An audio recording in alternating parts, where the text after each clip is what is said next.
Alain Flic vient dire un texte de Bernard Dimet. Bravo.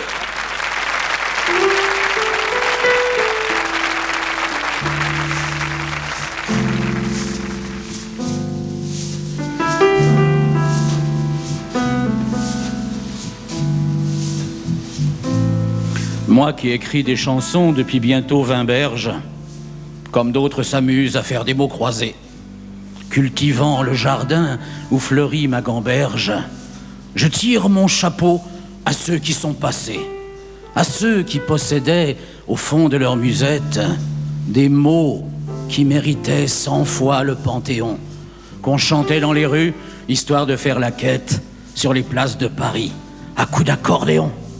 Entre Nini Pot de Chien, la fleur de la Bastille, et Prosper, yop la boum, et parlez-moi d'amour.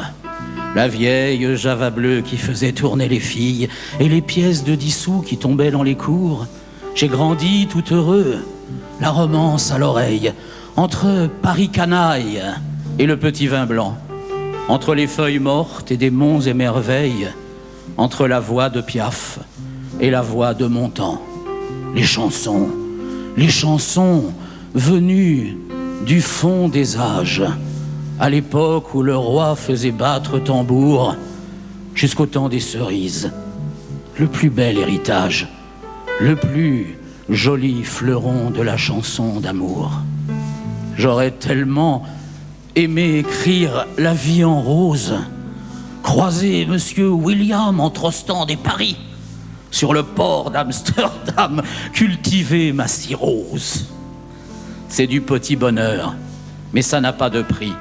Les chansons, les refrains qu'on fredonne en sourdine entre l'île Saint-Louis et le pont Mirabeau, quand mon pote le gitan s'endort dans sa verdine, c'est comme un beau poison qu'on aurait dans la peau.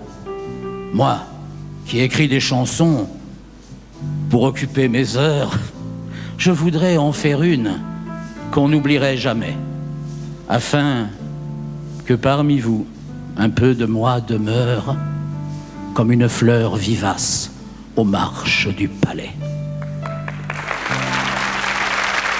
Et cette chanson-là, Bernard Dimet, la fête, c'est Syracuse. Il s'appelle Alain Flic. Alain, reviens. Ne t'en va pas, tu es en bonne compagnie. On est entre gens qui se portent bien, n'est-ce pas, mon cher Carlier?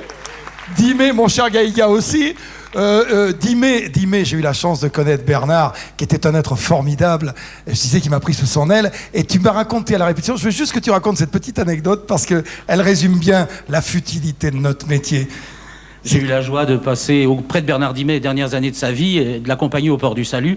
Et un soir, il rentrait du cabaret le Port du Salut, 2h du matin à Montmartre, et Bernard se met à pisser contre un mur. Et il regarde la plaque qu'il y avait dans la rue, il dit « Quand je pense que quand je serai mort, ils vont faire une rue à mon nom. À 2h du matin, il y a un mec qui viendra pisser et qui se dira « Mais qui c'était ce con-là » Et il y a vraiment une rue Bernard Dimet dans le 18e arrondissement, et c'est la rue dans laquelle il y a le centre des impôts.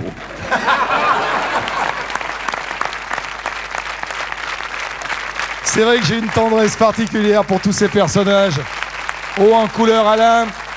Merci. Pour les personnages qui aiment vivre, manger. Très bonne initiative. Tout à l'heure, tu as dit une connerie, Sébastien. Mais j'en dis souvent. T'as dit j'ose la poésie à 20h30 comme si c'était... Ce qu'on a entendu, c'était plus que de la poésie, c'était l'émotion pure. Mais j'ai bien... Et ce qui manque à la télé, c'est l'émotion pure. Le reste, c'est ce que je peux. Hein.